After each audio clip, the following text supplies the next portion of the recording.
Glória a Deus, porque dele, por ele, para ele são todas as... Louvado seja o Senhor. Bom estar na casa do Senhor, bom adorar o nome do Senhor, bom ser renovado por sua palavra. E que a graça, essa maravilhosa graça do Senhor, esse favor imerecido que Ele derrama sobre as nossas vidas, seja algo impactante na sua jornada. Que as doces consolações do Espírito Santo de Deus venham mesmo te orientar no dia a dia, em meio às pressões, e que o amor de Deus venha se manifestar de uma forma sobrenatural sobre a sua vida. Amém? A você que nos acompanha da sua casa, também fica a nossa palavra de bênçãos sobre a sua vida. Eu confesso a vocês que, passando a pandemia, alguns sentimentos estavam muito presentes assim na minha expectativa de futuro. Ficamos um tempo longe das pessoas que nós amávamos, ficamos reclusos por muitos dias, não podemos dar aquele abraço gostoso, não podemos ter aquela proximidade como nós gostamos geralmente de ter.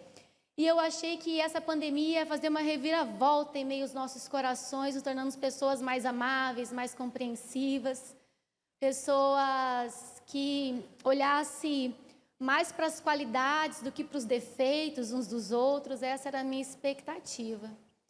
E a Bíblia fala que é melhor estar na casa onde há luto, porque ali a gente vê o fim de todas as coisas, do que na casa onde há festa, que a gente se empolga ali com as distrações e vai levando a vida de uma forma, às vezes, um pouco irresponsável, vivendo um dia de cada vez sem pensar nas consequências que nós podemos ter em relação às decisões que nós tomamos nesses momentos de euforia.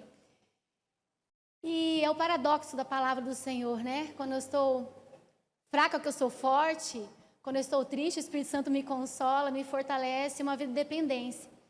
Mas aí nós estamos vivendo dias difíceis em que tantas pessoas se vestem de uma roupa de luto, de tristeza, porque aquilo que elas acreditavam não aconteceu.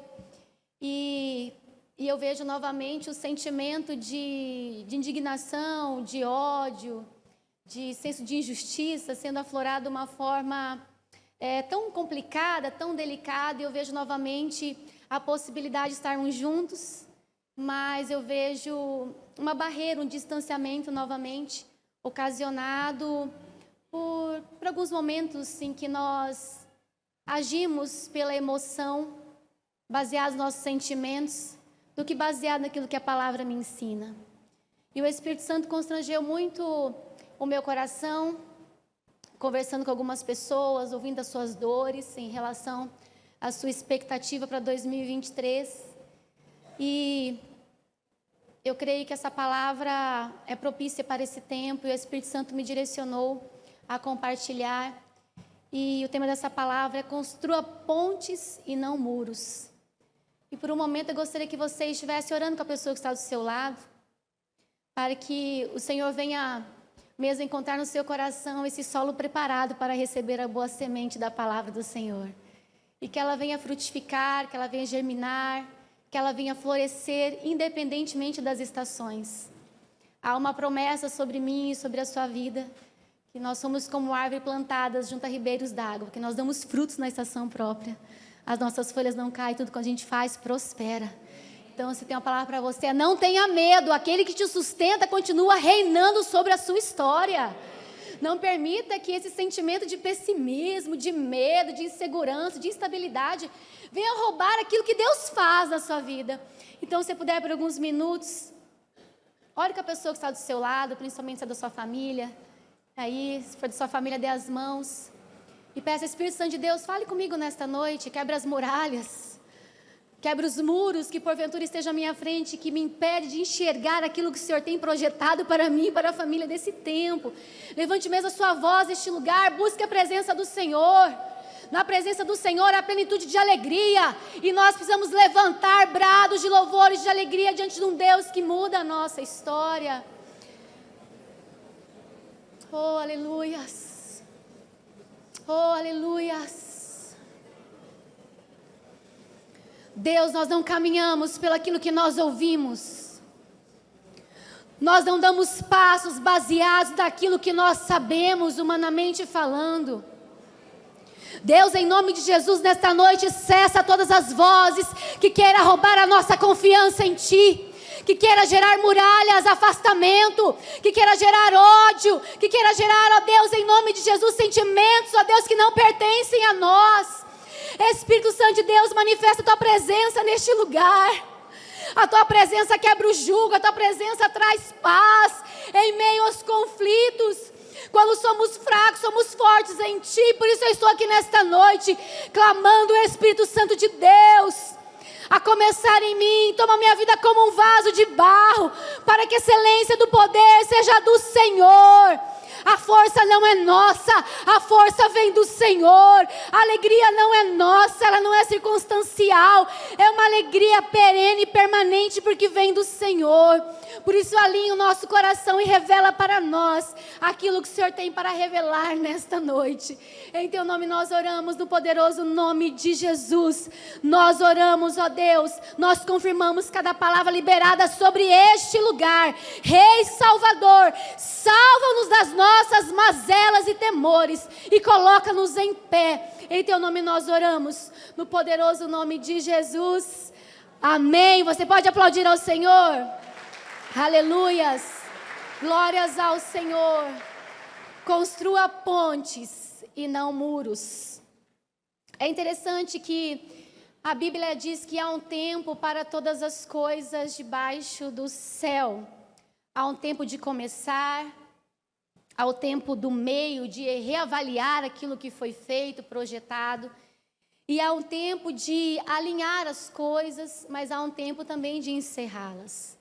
E nós estamos caminhando para os últimos dias do mês de novembro, iniciando praticamente o mês de dezembro, caminhando para o fim do ano de 2022. E é um tempo que eu e você somos convidados a avaliar aquilo que nós construímos durante esse ano, alinhar algumas coisas, recalcular a rota se necessário, mas saber que há um tempo de encerrar, há um tempo de dar um ponto final em algumas coisas. E a palavra do Senhor nos diz que aquele que começou a boa obra em mim e você, Ele é fiel para completá-la. Então nós estamos em constante construção. Quando nós olhamos para a Bíblia, e eu quero fazer um paralelo nesta noite da nossa vida com uma construção de uma casa, uma construção de um prédio que seja, nós em tempo, nós estamos nesse processo de construção e reconstrução. E de tempo em tempo o Senhor nos convida muitas vezes a chegar na casa do oleiro e ali ver o que Ele pode fazer com a nossa vida. Se necessário, Ele quebra e faz de novo, porque o remendo não é o suficiente. Mas eu quero convidar você e liberar sobre a sua vida esse texto de Isaías 58, versículo 12, que será projetado. E se você puder me acompanhar lendo juntos nessa mesma versão, eu agradeço. Vai dar certo? Vou liberar sobre você essa palavra. Vou começar do versículo 11, enquanto não é projetado, que diz assim: o Senhor te guiará continuamente, fartará a tua alma em lugares áridos, fortificará os teus ossos e será como um jardim regado, como um manancial cujas águas nunca faltam. E os que de ti procederem edificarão as antigas ruínas, diga amém. E levantarás os fundamentos de geração em geração, e chamar-te-ão reparador de brechas e restaurador de ruas e moradias. Aleluias! Quando olhamos para a Bíblia, nós percebemos que de tempo em tempo, em algum momento, houve esse processo de construção e reconstrução. Não é verdade? A Bíblia diz que o mundo estava um caos, então Deus olha para o mundo naquele caos, na escuridão, e Ele diz: haja, e através da sua palavra as coisas foram existindo por meio da palavra. E nós olhamos ali para Neemias também, muito estudado por nós, em momentos que nós estamos passando muitas vezes por afrontas, por situações difíceis, no momento que nós estamos no começo do projeto. Porque eu falo que a Bíblia funciona como um tipo de arquétipos, então nós nos vemos naqueles personagens, então nós precisamos trazer na nossa mente algo prático que a palavra queira nos ensinar de forma didática. E Neemias também ele se colocou na sua geração de uma forma que ele percebeu que era necessário reconstruir os muros de Jerusalém. E ele foi esse homem usado para, como sinal de força, um sinal de proteção, levantar aquelas muralhas a fim de reconstruir a sua pátria, reconstruir a sua família, colocá-los no lugar seguro. E quando nós olhamos para o texto de Neemias, nós vemos que Jerusalém estava em meio aos escombros, em meio às ruínas. E muitas vezes eu e você nos encontramos neste lugar de escombros, de ruínas. Alguma área da nossa vida, em algum momento, nós nos sentimos dessa forma, como se todas as coisas estivessem fora do lugar, e a gente fica meio que perdido. São áreas da nossa vida que precisa ser reconstruída em Deus. Talvez você esteja vivendo alguma situação dessa e se veja sobre esses escombros. Talvez uma luta familiar, uma luta financeira, um deserto aí emocional, um problema nos seus negócios. E nesta noite eu quero despertar a sua vida para que você reconstrua em alicerces solidificados. Não alicerces frágeis, mas alicerces fortes. E toda construção e reconstrução, ela passa por fases, sim ou não? E é desgastante, e às vezes tira o sossego de quem está à frente, tira a paz. Parece que o projeto nunca chega ao final, não é? Quanto mais você investe, parece que não acaba nunca aquele investimento. E muitas vezes gera estresse, o sentimento que aquela obra não vai terminar. E no início dessa construção, é necessário nós termos um projeto inicial. Antes de colocar a construção em prática, é preciso um estudo desse projeto para que ele passe por aprovação, para que essa obra seja iniciada. E isso nos faz perceber que em muitos momentos nós precisamos sentar e convidar o Espírito Santo, que é o maior engenheiro que nós podemos ter na nossa vida. Aquele que conhece a nossa estrutura, a se fazer presente conosco naquele momento e nos ajudar a colocar no papel as áreas da nossa vida que os alicerces estão frágeis, estão abalados. Então, em primeiro lugar, para você passar por esse processo de construção e reconstrução, você precisa fazer um projeto. Então, eu sei que os irmãos amam fazer isso, então olhe para a pessoa que está do seu lado e diga assim: faça um projeto. Na construção, avalie. Esse terreno vale a pena? Perguntas simples, mas que podem trazer resposta que nos darão clareza. Não é verdade? Esse terreno vale a pena? A localização desse terreno vai atender às minhas reais necessidades para começar essa construção? A reconstrução já é um pouquinho diferente. Nós temos uma arquiteta aqui, design de interiores.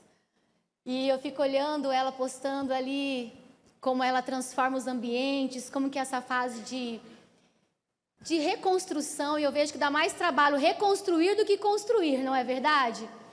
E quando você vai reconstruir, que é aquilo que Deus faz em nós, muitas vezes, a obra, né, não é inacabada. Quando a gente pensa que a gente está pronto, Deus fala: não, mas essa área aqui você não consagrou ainda em mim, o alicerce está frágil, então vem para a casa do oleiro, que eu vou te colocar nas minhas mãos aqui para você poder experimentar de uma mão firme e forte que vai te guiar. E a reconstrução, você tem que levantar questões como: vale a pena insistir no projeto inicial dessa construção? Vale a pena reconstruir realmente como era? Eu gosto muito de uma frase que diz que lições não aprendidas tornam-se provas repetidas. Então, se você fez algum projeto, teve alguma experiência em algo, em que o resultado não foi aquele esperado, e você tenta insistir, fazer as mesmas coisas, esperando resultados diferentes, é porque você não aprendeu a lição do primeiro momento que você viveu.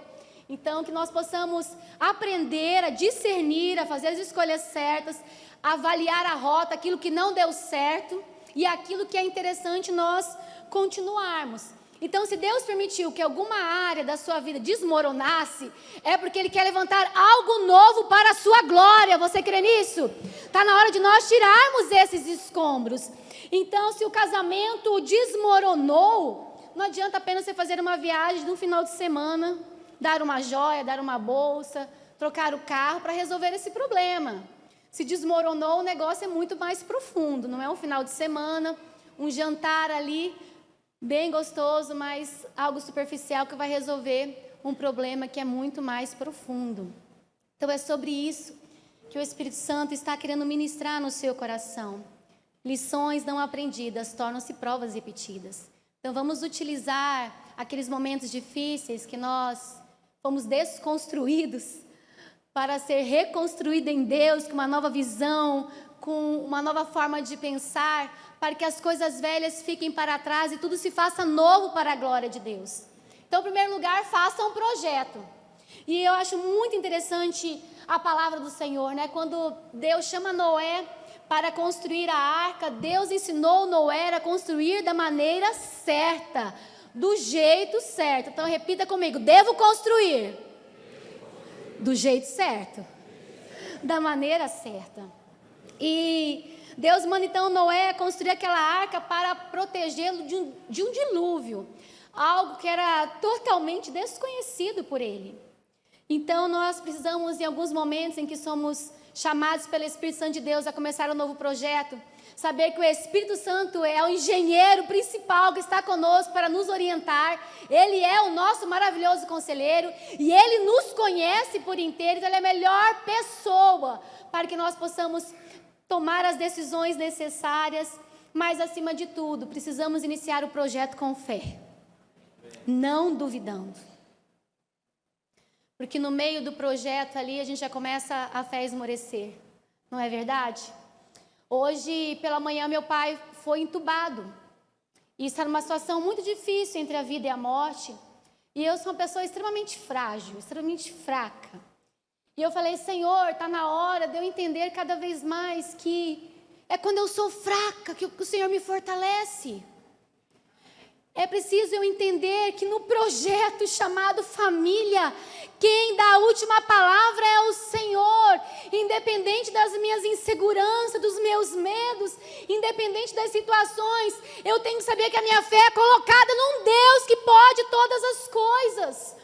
Então, nesse projeto chamado vida, você precisa entender que Deus faz parte dele. Então, não fique com medo porque algo não aconteceu da maneira como você esperava. Deus continua no controle e está na hora dele perceber aonde nós temos depositado a nossa confiança.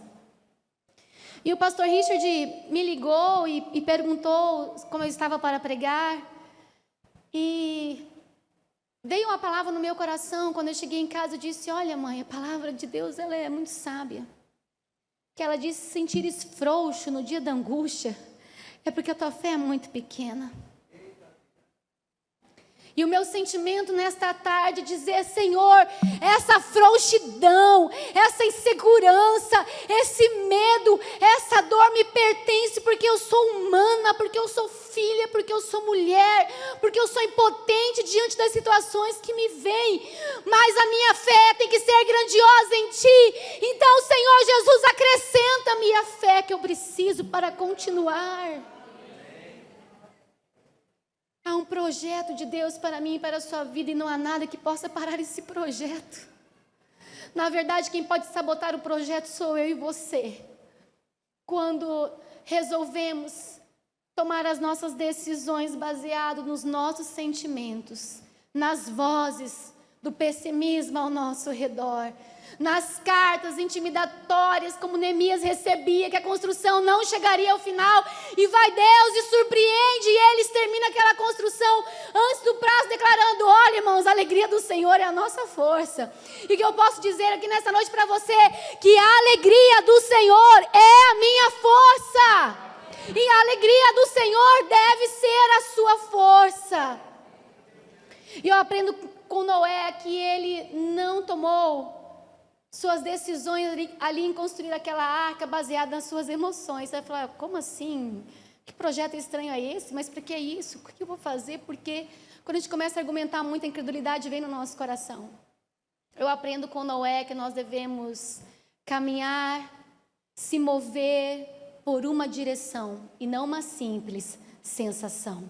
Nós precisamos nos mover não por aquilo que nós sentimos, mas por aquilo que Deus fala conosco. Lucas 14, 28 a 30, Deus traz um ensinamento muito interessante, as palavras de Jesus aqui.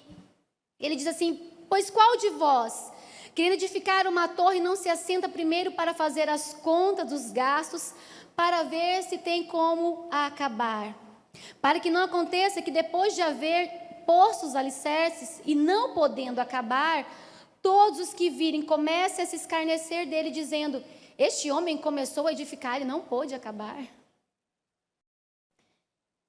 E ele continua dizendo: e qual rei que indo à guerra pelejar contra outro rei não se assenta primeiro a tomar o conselho sobre se com 10.000 pode sair ao encontro do que vem contra ele com 20.000?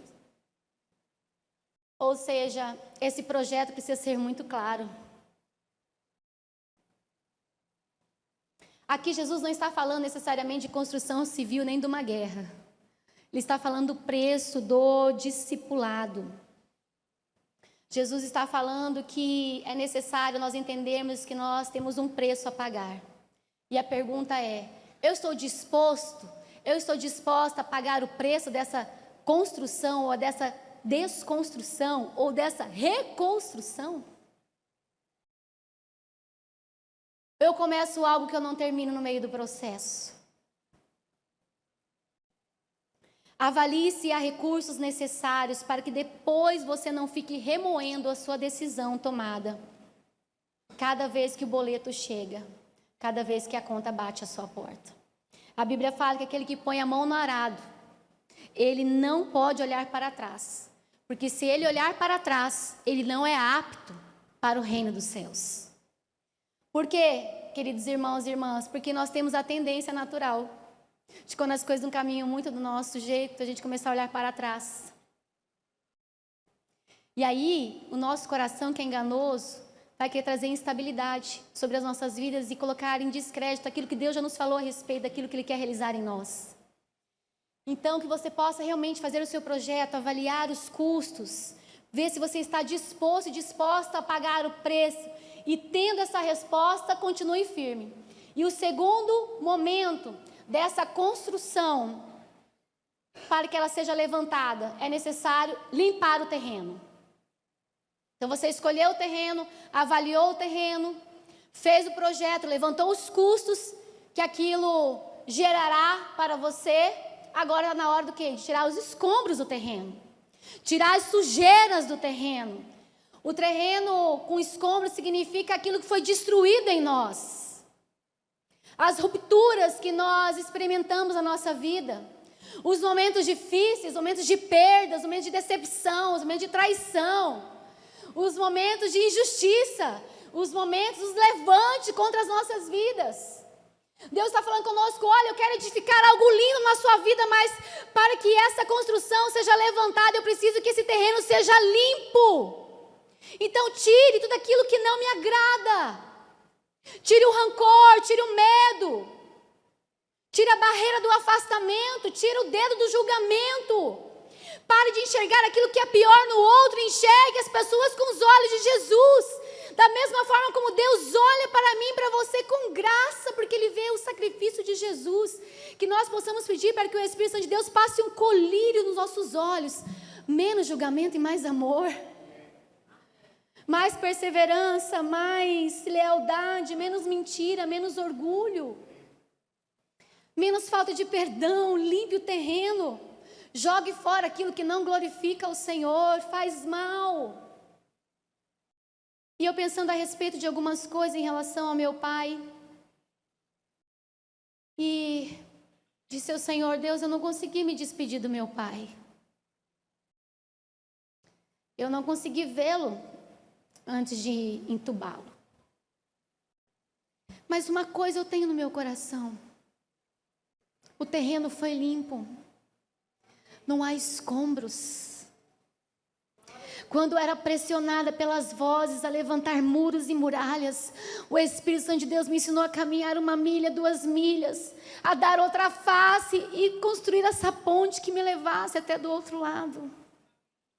Então meu coração está puro, está limpo.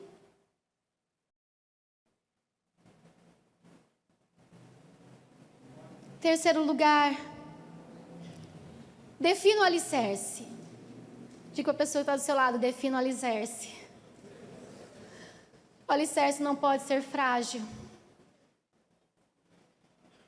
O alicerce não pode ser frágil. Mateus 7, de 24 a 29, se você puder acompanhar pela sua Bíblia. Esse texto é continuidade do Sermão da Montanha, Mateus 5, 6 e 7. E nós podemos dividir esse Sermão da Montanha em várias fases, em vários momentos. Jesus fala do caráter do cristão, Jesus fala a respeito de divórcio, Jesus fala sobre a ansiedade, Jesus fala sobre os falsos profetas. O sermão, Jesus fala a respeito das coisas do dia a dia. E quando ele vai caminhando para o final, ele faz essa analogia que nós estaremos lendo nesse momento. Mateus 7, 24 a 29, que diz assim: todo aquele, pois, que escuta as minhas palavras e as pratica, assemelhá-lo-ei ao homem prudente que edificou a sua casa sobre a rocha. Desceu a chuva, correr os rios, soprar os ventos, combater aquela casa, ela não caiu porque estava edificada na rocha. E aquele que ouve as minhas palavras e não as cumpre, compara um homem insensato que edificou a sua casa sobre a areia. Desceu a chuva, correr os rios, soprar os ventos, combater aquela casa e caiu, e grande foi a sua queda. E aconteceu que, concluindo Jesus aquele discurso, a multidão se admirou da sua doutrina, porquanto os ensinava como que tendo autoridade e não como os escribas. Esse é um texto muito conhecido. E aqui Jesus nos faz entender que há dois tipos de ouvinte. O primeiro ouvinte, aquele que é considerado prudente, porque ele edificou a sua casa na rocha. O segundo momento é o insensato, aquele que edificou a sua casa sobre a areia. Eu aprendo aqui com Jesus que não é tão importante o meu conhecimento, mas a prática do conhecimento que eu tenho. E quando meu coração estava ali fragilizado, querendo me colocar numa cama para chorar, para lamentar, para me angustiar, enfim, foi um ano tão difícil em relação à saúde do meu pai, esse sentimento, sabe, de que agora Deus vai levar e Deus faz um grande milagre, opera maravilhas, daqui a pouco volta para o hospital, esse sentimento, sabe, de impotência, desgaste mesmo, emocional. E eu amo o Salmo 23, eu sempre compartilho aqui, ele diz: olha, o Senhor é meu pastor e nada me faltará. Mas quando vem a tempestade, quando vem a adversidade, a nossa alma quer desesperar e gritar. A nossa alma quer se entregar para a ansiedade. Aí nós nos desequilibramos, perdemos o sono, perdemos o apetite ou comemos as nossas emoções. E aí, será que o Senhor é o nosso pastor mesmo? Então não é sobre aquilo que eu sei, é sobre aquilo que eu pratico. E nós somos diariamente convidados a não ser apenas ouvintes, não ser apenas conhecedores da palavra, mas sermos praticantes daquilo que nós já sabemos. Se o Senhor não edificar a casa, e vão vigiar aqueles que trabalham, aqueles que edificam.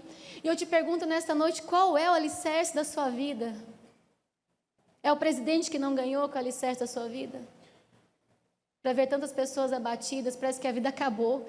Irmãos, a minha vida não acabou.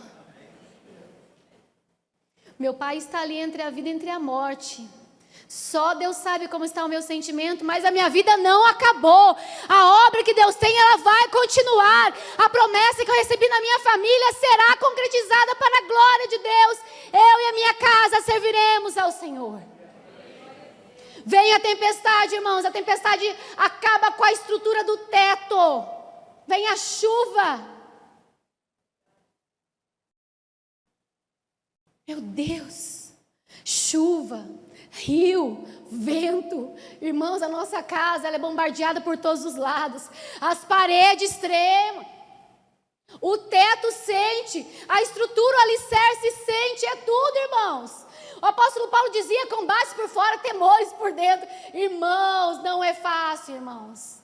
A tempestade, ela vem sobre a casa que está sobre a rocha, mas ela vem sobre a casa que está sobre a areia. A tempestade virá sempre. E às vezes, quando nós não esperamos, mas é ali que nós vamos perceber quem que é o nosso alicerce. O nosso alicerce é Jesus. O nosso alicerce é Jesus. Ai, 2023 vai ter recessão. O meu alicerce é Jesus. As coisas vão piorar. O meu alicerce é Jesus. É tempo de esperança. É tempo de fé. A gente não vive por aquilo que a gente vê. A gente vive baseado naquilo que nós cremos. Quem é o seu alicerce?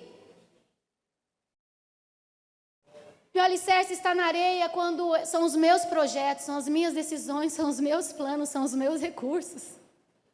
É a minha família, é o meu filho, é o meu marido, é a minha esposa, é a minha namorada, é a minha faculdade.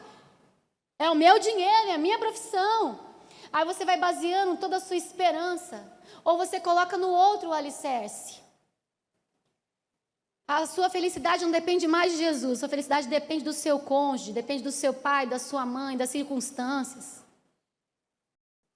Irmãos, nossos pés vão sucumbir, a areia vai afundar.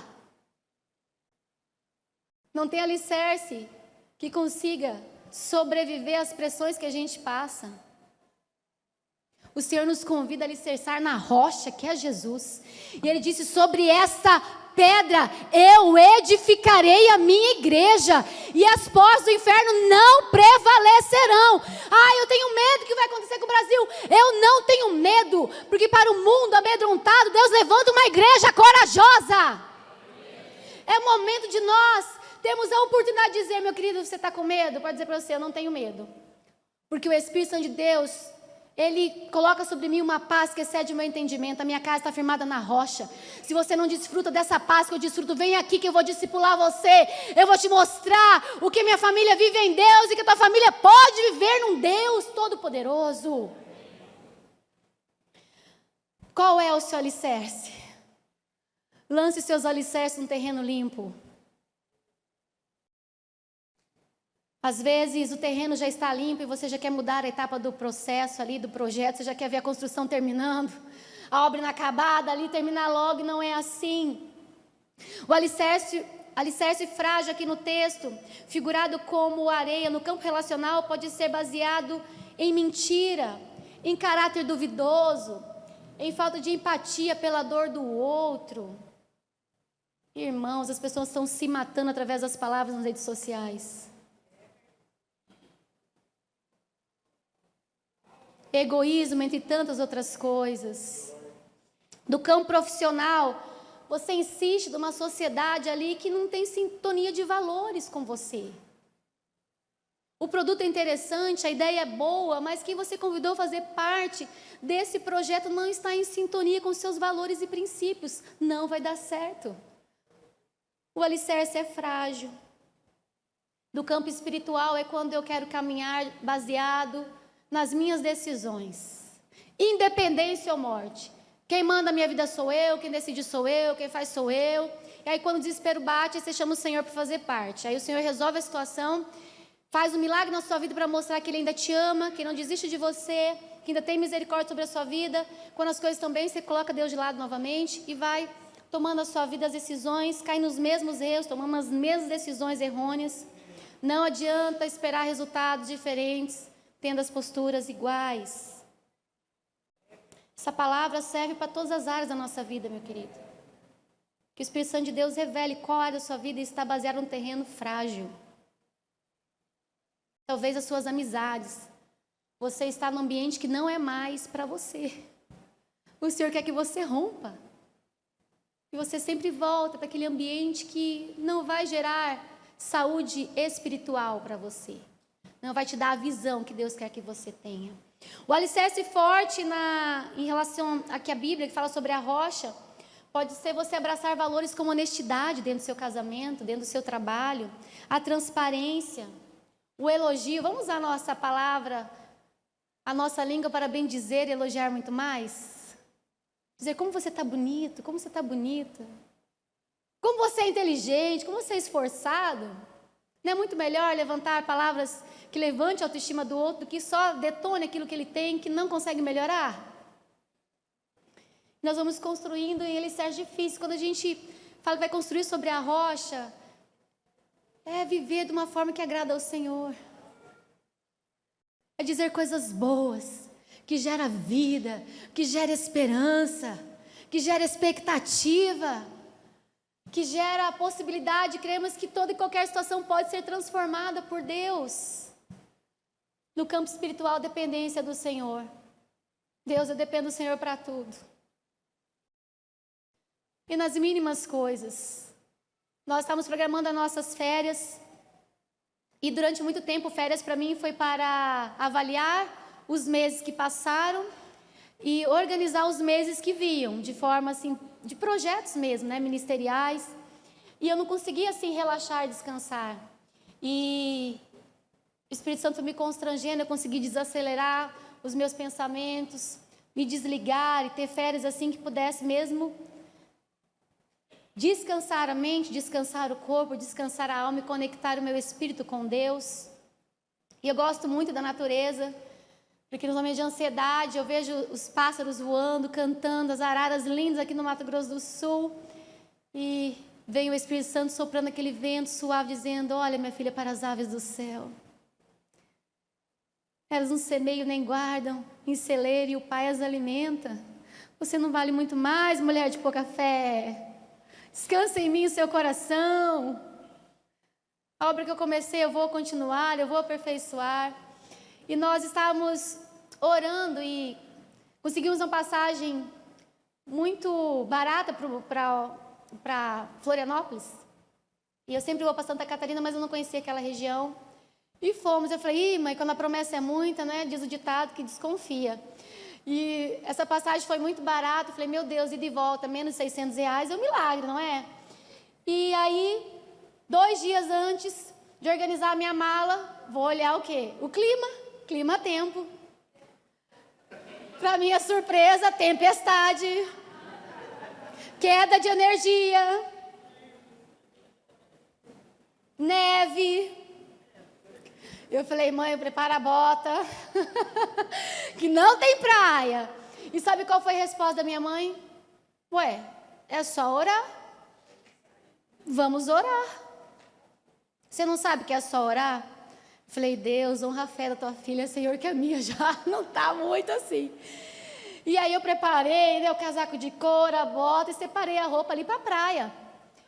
E aí minha mãe falou assim: vamos orar. Irmãos, pegamos um clima frio. Quando chegando lá, na primeira noite,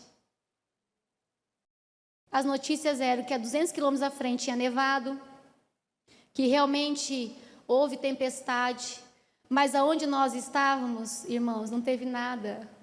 No outro dia, o sol quente, maravilhoso, coloquei casaco, fui para a praia, faceira.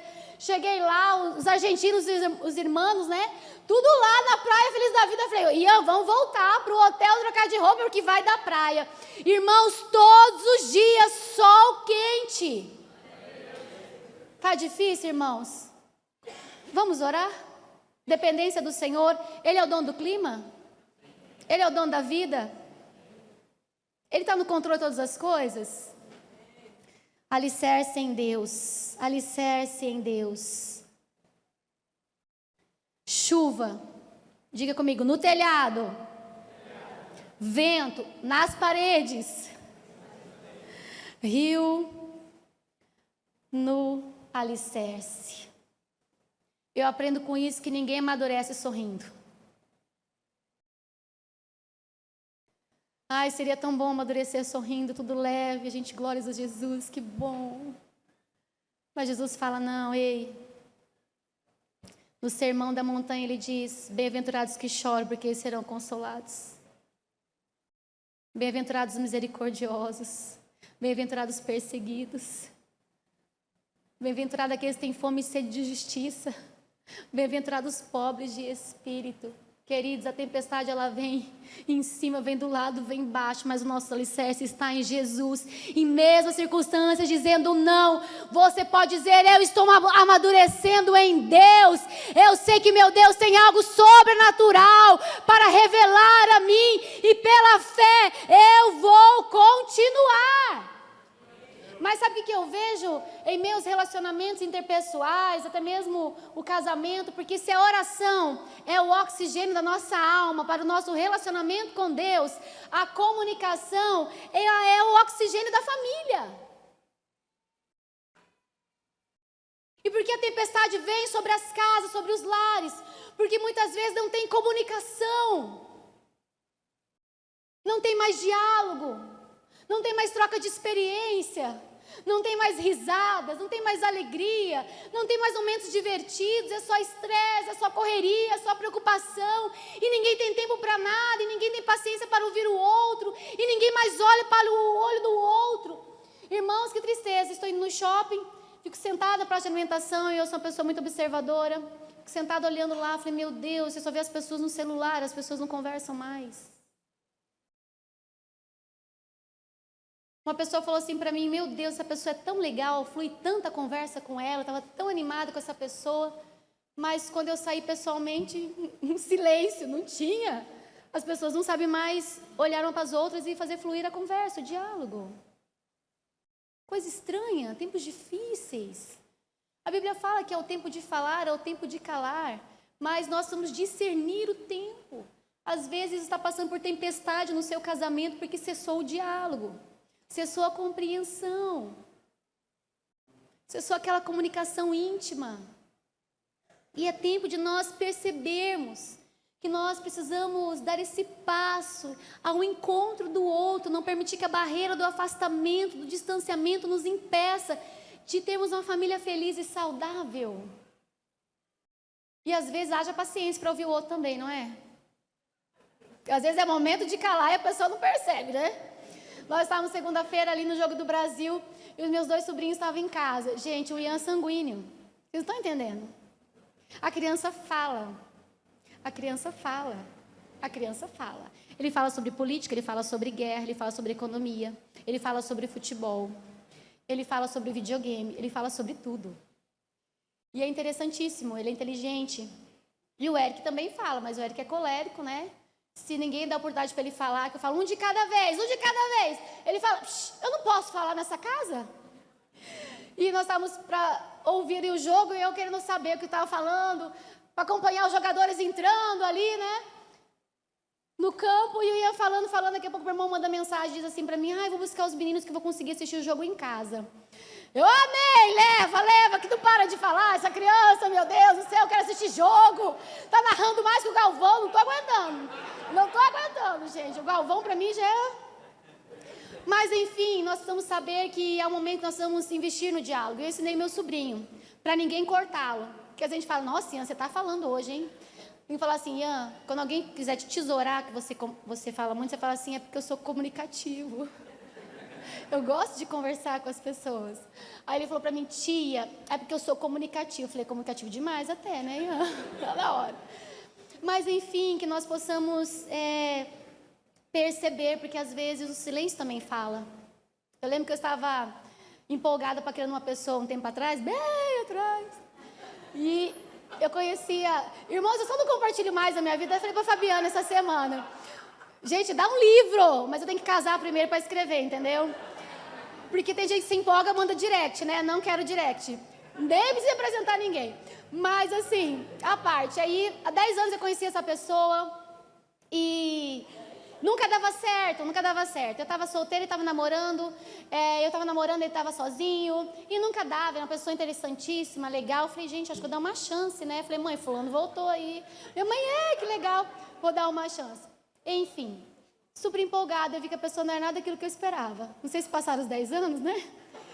Mas, enfim, eu lembro que eu sou bem comunicativa, não sou sanguínea, mas sou bem comunicativa.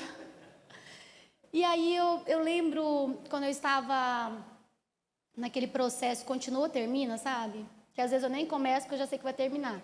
Sou dessas, eu faço o projeto, já defino o projeto. Tá errado, gente, deixa Deus definir o projeto.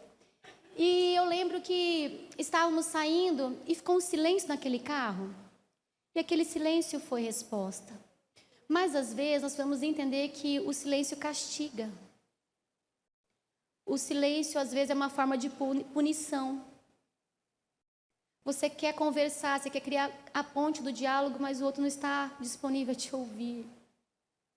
E eu vejo muito isso, às vezes, em relacionamento de pais e filhos, filhos e pais e casais. E a Bíblia fala sobre o poder da fala. Freud, né? Eu estou formando psicanálise e ele fala muito sobre isso, sobre o poder da fala. Você fala e você cura. Você precisa colocar para fora. Por isso que a Bíblia fala assim, orai sem cessar. Irmãos, pode falar. Deus está com os ouvidos abertos para te ouvir, pode falar. Mas Deus não sabe todas as coisas, Deus sabe, mas Ele está pronto a te ouvir, porque Ele sabe que isso vai aliviar a sua alma. Isso vai fazer bem para você. Você precisa colocar para fora aquilo que te angustia, aquilo que não está legal e alinhar, para que vocês possam reconstruir esse relacionamento com alicerces firmes em Deus. Eu posso ouvir um amém? Não é tempo de Satanás usar das tempestades para destruir o nosso lar. É tempo dessas tempestades serem usadas para fortalecer ainda mais. Não foi Saul, não foi o gigante Golias que revelou quem Davi era ali naquele confronto de guerra. Quando o Golias se manifesta ali para humilhar o exército do Deus vivo, Saul revela a sua fraqueza, a sua fragilidade, o seu despreparo para governar, a sua falta de comprometimento com Deus, o seu medo em perder uma guerra. Davi já não. Quando o Golias vai para cima dele, ou quando ele percebe ali o afronto, o confronto que havia ali, ele afrontando o exército de Deus, ele mostra quem ele é Deus, ele é corajoso, ele é ousado, ele fala, quem que é ele para poder se levantar contra o exército de Deus que é vivo? É esse sentimento que eu e você precisamos ter nesse alicerce bem fundamentado, dizer em meias dificuldades, quem é você para achar que vai destruir a minha família? Você não vai, porque aqui há um Deus que governa e Ele é a base sólida da nossa estrutura. Mas fale, abra o seu coração. Você percebe que as coisas não estão bem? Sai com a sua esposa, faz um jantar romântico, leva ela para sair, paga um dia da princesa para ela, é tão bom, não é? Um dia de princesa. Tem muitos maridos que querem ver as esposas bonitas, mas deixam elas o dia inteiro trabalhando, o dia inteiro na cozinha, na panela, na casa. Irmãos, o trabalho cansa e não acaba nunca. Como você quer uma mulher cheirosa, animada? Não é verdade? Uma mulher cheirosa, animada, entusiasmada, querendo namorar com você. Se ela passou o dia inteiro estressada, cansada, criança gritando, trânsito fechando, chefe brigando, casa suja, roupa para cozinhar, panela para limpar. De vez em quando é bom sair da rotina, que a rotina cansa, desgasta. Então invista. Quarto ponto, diga comigo, trabalhe duro. Vença o estresse. Projeto, alicerce, limpe o terreno, trabalhe duro. Construir, gente, dá trabalho. Você quer construir relacionamento saudável, dá trabalho. Acho que é por isso que eu estou solteira, irmãos, dá trabalho. Eu queria estar pronto e eu queria alguém muito pronto. Aí quando tem que construir, você fala, ai meu Deus, começar tudo de novo, meu Deus do céu. Mas tem, é projeto de Deus e faz parte. Mas construir relacionamentos saudáveis dá trabalho. O Brasil foi considerado o país mais ansioso do mundo. Ou seja, eu e você somos ansiosos. Mas não podemos permitir que a ansiedade nos escravize. Porque a ansiedade casada com o estresse dá o quê? Depressão. Irmãos, parece que tem dias que o estresse te pega. Você já acorda e fala assim no espelho, bom dia. Tudo dá errado, não é verdade? Tudo dá errado na sua casa. Nada dá certo, e o estresse vai, os seus sentimentos vão aflorando, você vai se desesperando. Que construir uma mulher equilibrada, cheia de Deus, requer jejum e oração, requer santidade, você ter vontade de agredir com a sua palavra e a expressão e falar, ops, silêncio, sorria, Paisagem. Você quer dar uma palavra ríspida para sua esposa e Deus, ó. Silêncio, até o sábio, até o tolo, quer dizer, se dá por sábio quando ele fica quieto. Então, seja sábio nesse momento. Então, as palavras a gente sabe que ferem. Se nós não curarmos aquilo que nos feriu, nós vamos sangrar em cima de quem não nos machucou. Então, nós precisamos saber que dá trabalho a começar em nós. Dá trabalho edificar sua casa, mulher, mas vale a pena. Quero ter filhos para a glória de Deus, filhos obedientes, que vão, sabe, ser abençoados na escola, nos seus trabalhos, vão estudar, vão passar em concurso, vão empreender, vão ter dinheiro. Mas até ele chegar a esse patamar vai dar trabalho. A educação. É o tempo todo chamando, corrigindo, falando, empolgando, motivando. E vai tomar banho, vai escovar o dente, vai tomar banho, vai escovar o dente. Agora aprendi, com o Ian, eu aprendi a lidar com o meu sobrinho mais novo, o Eric. Então assim, Eric, vai tomar banho, Eric. Não vou tomar banho. Eric, você quer que a barata fique lambendo a sua boca? Por que a barata vai lamber a minha boca? Assim, o Eric é colérico. Pabum, deu pabum. Aí o Ian falou assim, titia, tem que ser psicologia reversa com o Eric. Falei, psicologia reversa. Eric, você não vai tomar banho, é para você ficar sujo e imundo. Por que eu tenho que ficar sujo e imundo? Eu vou tomar banho. Aí o Ian fez assim, ó. Dá trabalho, irmãos, mas vale a pena, vale a pena. Invista. Se você não curar aquilo que te feriu, você vai sangrar em cima de quem não te cortou. Nós precisamos controlar o nosso estresse. E ele se manifesta através das nossas palavras. A Bíblia diz assim que o tolo revela, e outra versão diz que o tolo expande todo o seu pensamento, mas o sábio guarda até o fim. Eu estou vendo muita gente tola na internet, irmãos. Eu falo, Senhor, não deixa eu ser tola, me controla, me controla. Eu tenho vontade de compartilhar, eu tenho vontade de escrever. E o Espírito Santo fala assim, me edifica, vai gerar cura, vai gerar bênção, vai gerar paz, vai gerar esperança, traz louvor. Não, então não, Senhor. Então, antes de você compartilhar alguma coisa que pode ferir alguém, que pode agredir alguém, você que carrega no seu corpo as marcas de Cristo, pergunta ao Espírito Santo, isso te louva? Isso te agrada? Isso te edifica? Isso expande o teu amor para conosco? Isso gera esperança? E o Espírito Santo vai te dar a resposta, baseado nisso, você compartilha. Provérbios 16:32 diz, melhor é o homem paciente do que o guerreiro. Mais vale controlar o seu espírito do que conquistar uma cidade. Então, melhor é uma pessoa que é paciente daquele que é guerreiro. Pronto para a guerra, pronto para a briga. Aí, essa mesma pessoa que eu estava paquerando estava em casa. Fizemos um jantar. No comecinho do namoro. Aí, irmãos, eu já recebo uma ligação. Vou compartilhar. Estava com essa pessoa, marquei um jantar em casa, tal. Aí uma irmã liga para mim, uma profeta do Senhor. Você está conhecendo alguém? Você está namorando? Eu bem quieta, né? Sou sábia, vou ficar quieta, né? O tolo expõe tudo. Falei, por quê? Porque Deus está me mostrando que não é esse ainda. Eu falei, oh, Jesus, se eu soubesse, tinha nem começado, Senhor. Eu fiz até um jantar, Deus que trabalheira, não é ele. Aí mostrou, eu cheguei para minha mãe e falei, mãe, não é esse. Ela, como não é esse? Irmã, já recebi a palavra, não é esse, não é esse, não é esse. Mas a gente pede confirmações do Senhor. E é muito interessante, né? Porque, às vezes, o relacionamento, ele parece uma disputa, parece um ringue, né? Quem tem mais força, quem tem mais palavra, quem manda mais, quem coordena mais. E estava na mesa com essa pessoa e, do nada, virou assim e falou assim, quem manda é o homem, né? É o homem que manda. E bravou assim. Eu falei, quem manda é o homem? Ele falou, não, eu acredito. Aí desce o Espírito Santo, né? O meu lado que quer, o quê? Né? O Espírito Santo fala, ensina a pessoa no caminho, né? Ensina. Eu falei, não é assim, a palavra nos ensina. Cada um tem o seu papel. Mas o casamento não é um ringue que você disputa quem tem mais força, quem tem mais pressão, quem pode mais.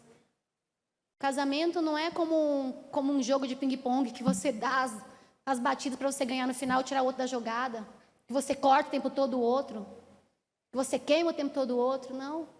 É igual o frescobol, você depende do outro para que dê certo o jogo, senão não dá liga. Então não é um ringue. Eu falei, não é uma disputa. Casamento é ter um homem e uma mulher equilibrada, cheia do Espírito Santo de Deus, que no momento que tiver dificuldade de entrar em alinhamento ali, o Espírito Santo vem e cala os dois, até quebrantar o coração e entrar em concordância. Às vezes é melhor, irmãos, perder. É melhor ser feliz e ter paz, irmãos, que ganhar a guerra. Entendeu? Vai ser feliz, irmão. Mas meu marido não sei o quê. Entrega para o Senhor. Tem uma oração da minha mãe que não falha, eu aprendi. Senhor, tira o sono dele. É assim. Senhor, tira o sono. Senhor, incomoda a mente dele, trabalha no coração dele. Senhor, o que eu posso fazer?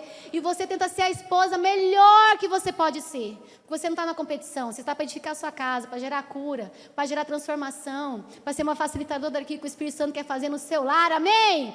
Da mesma forma, o homem, Senhor, trabalha o coração dessa mulher, Jesus. Aí você agrada, dá uma flor, dá um chocolate, leva para jantar.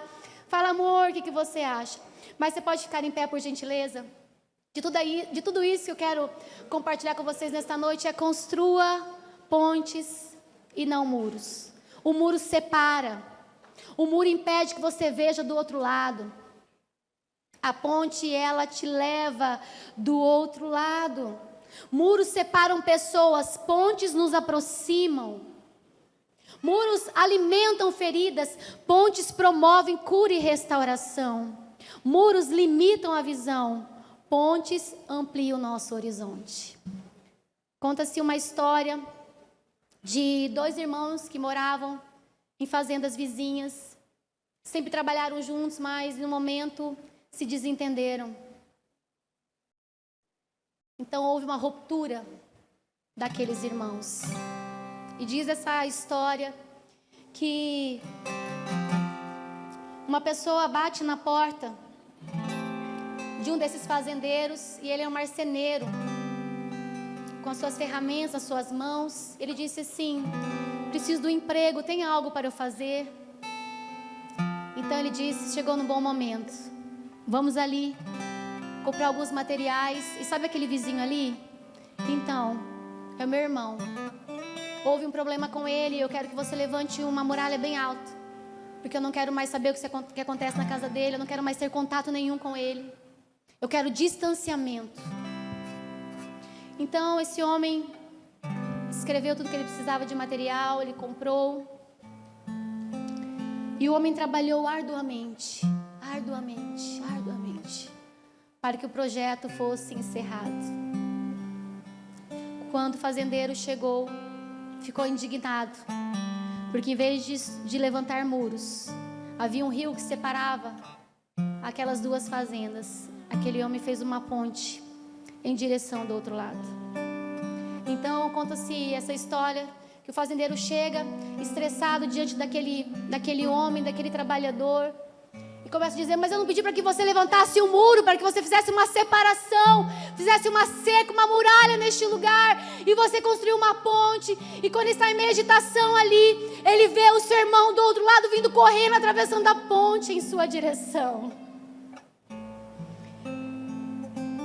Então aquele fazendeiro que está com o coração fechado, vendo o quebrantamento do seu irmão, se quebranta, se emociona e abraça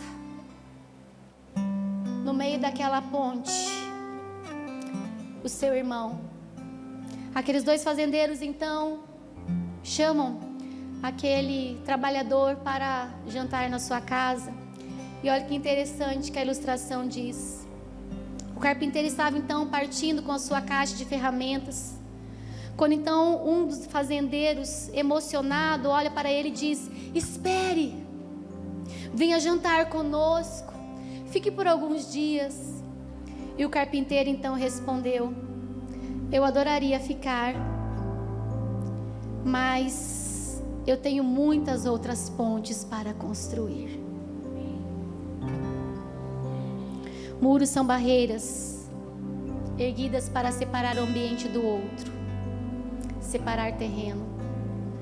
Pontes é estrutura que une 2 partes que estavam sendo desconectadas. E eu pergunto a você nesta noite, se você puder fechar os seus olhos por um instante. Se você está precisando nesta noite de um carpinteiro, ou se você é capaz de construir a sua própria ponte para se aproximar daqueles com os quais, por alguma circunstância, houve a ruptura do contato. O muro de Berlim caiu em 1989, possibilitando o encontro de tantas pessoas que, embora estivessem próximas, não podiam mais se ver. A ponte do Rio Niterói foi inaugurada 4 de março de 1974, aproximando ainda mais pessoas de vários lugares. Na geografia da comunicação, sempre haverá rios que precisam ser transpostos através de pontes, e barreiras precisam ser derrubadas para que haja o encontro.